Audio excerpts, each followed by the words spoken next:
As you guys know, I am a huge fan of Sailor Moon, and so today I wanted to give you guys my rankings of the Sailor Scouts.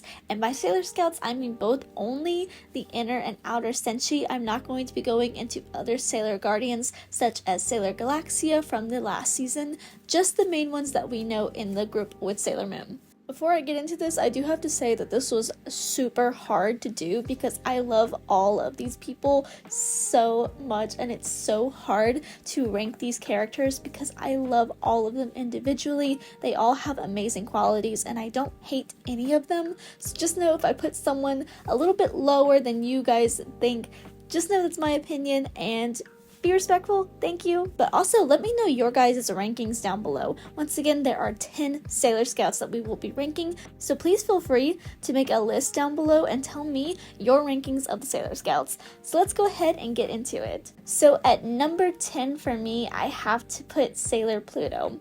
I love Sailor Pluto, I love Setsuna, but I really feel like she could have been more heavily explored. I feel like she is one of the most interesting characters considering that she has the key to the time door. Like, there's just so much about her. She is so powerful, but we don't get to see too much of her. She is a scientist as well. Setsuna is a scientist, so she is very smart and she's just so elegant and beautiful. I just really wish that we could see more of her, but I'm going to put her at 10 because while I do love her character, she's not personally one of my favorites. Next, I'm going to put Sailor Uranus. I know some of you guys are probably going to be a little upset on that one, though I really do love Haruka.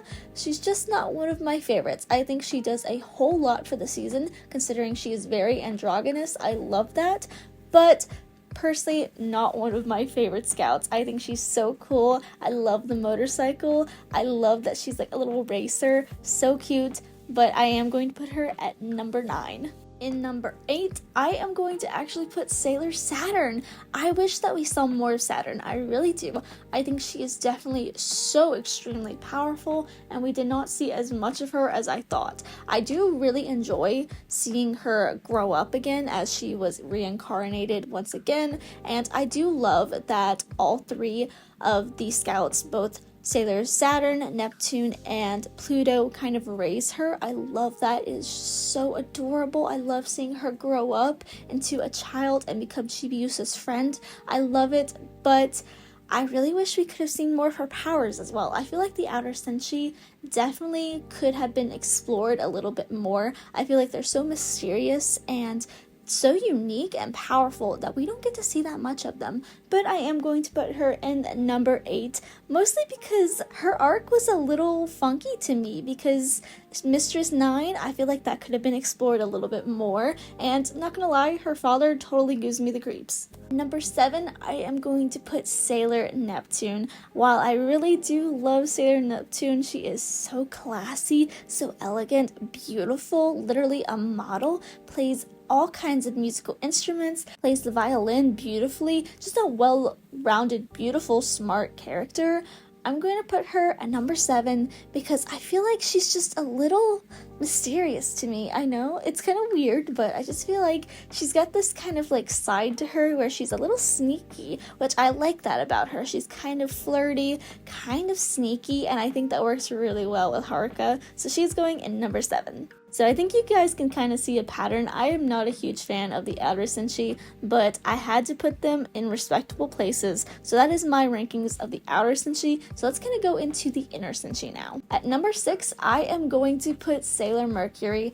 I'm not gonna lie, out of the inner Senshi, Sailor Mercury has always been my least favorite. I love Ami. She's so smart. Girl wants to be a doctor. She's a very respectable character, but I just feel like Ami is one of those characters who I really love her, but I just think that she's a little, not necessarily weak, but a little too timid. I feel like she needs to own up to her dream of becoming a doctor. I feel like she needs to kind of like get out of her shell a little bit.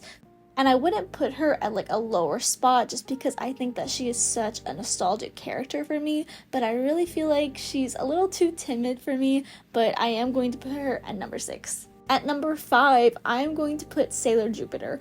I love Makoto. She is so strong and cute at the same time. She is literally a bad girl who is like, I'm not afraid to beat someone up. I love that, but she also has a very soft and gentle side with baking and also with plants and just wanting to grow things. I think it's really cute. Her backstory is so sad with both her parents dying sadly and her having to kind of raise herself, but I do think that makes her more of a strong-willed woman, and so I think she definitely has to go up there on the list. But I will say the whole like, he reminds me of my first love or ex-love kind of lines that she does kind of makes me a little iffy, but I love her character so much. But if it wasn't for that, maybe I'd put it a little bit higher. And at number 4, we have Sailor Mars. I love Mars. I love Mars so much, but I do say that she's a little mean. She's a little mean. I have a thing against characters who are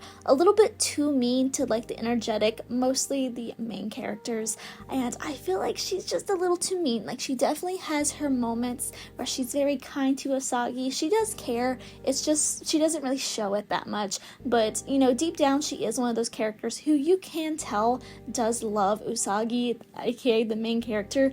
It just, there's kind of like a layer of defense there. They kind of like bicker, but I think it's a really good relationship they two have, even though, you know, that whole scene with Mamoru, and yeah, we're not gonna get into that.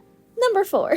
Number 3, I am going to actually have to put Sailor Moon at number 3. Can you believe I'm putting the main character of the show at number 3? I love Usagi, and I don't mind that she's a crybaby. I know some people are like, I love Sailor Moon, but she's just such a crybaby. It's annoying. I understand, you know, she's 14, and she's literally fighting all these dangerous monsters, finding out that she, in her past life, was a princess, learning just how powerful she really is. Girl's going through a lot, not to mention she's a teenager, she's having romance issues, and you know, I understand why she's a crybaby. I think it's just natural. She's a very young kid, you know, she's a teenager. That's how teenagers act. She might be a little spoiled, she might be a little bratty, might be a bit of a crybaby, but I don't mind that as a main character, and you definitely can see her grow throughout the series. So just labeling her as a crybaby does not do it for me. I think you have to actually like watch the anime or read the manga to see her growth, and I think that's one of the best things about Usagi is her character growth. I do think she'll always be a little bit immature until she becomes Neo Queen Serenity, because she does seem to be a little bit more mature once taking over the throne and having Chibiusa later on.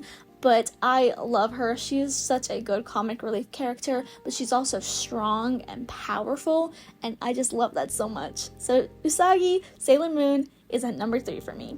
And number 2 is my girl, Sailor Venus. Venus is my favorite of the inner senshi. She is so cool. Like, I'm sorry, but manga / Sailor Moon Crystal Minako is just so bad. She is so cool. Like, she comes in with a sword and she's like, my princess, I'll protect you. Like, she's literally so freaking cool.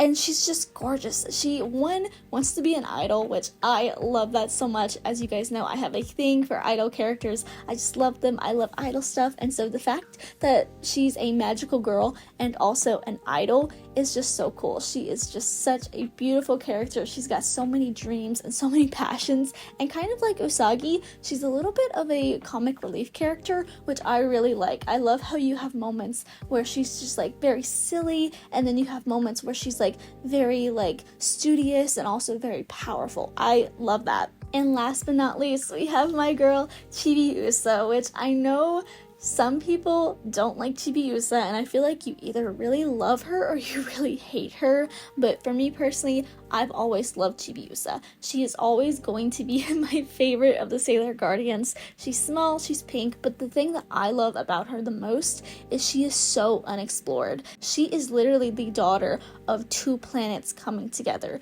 She is the daughter of Neo Queen Serenity and King Endymion. She has a crystal of her own.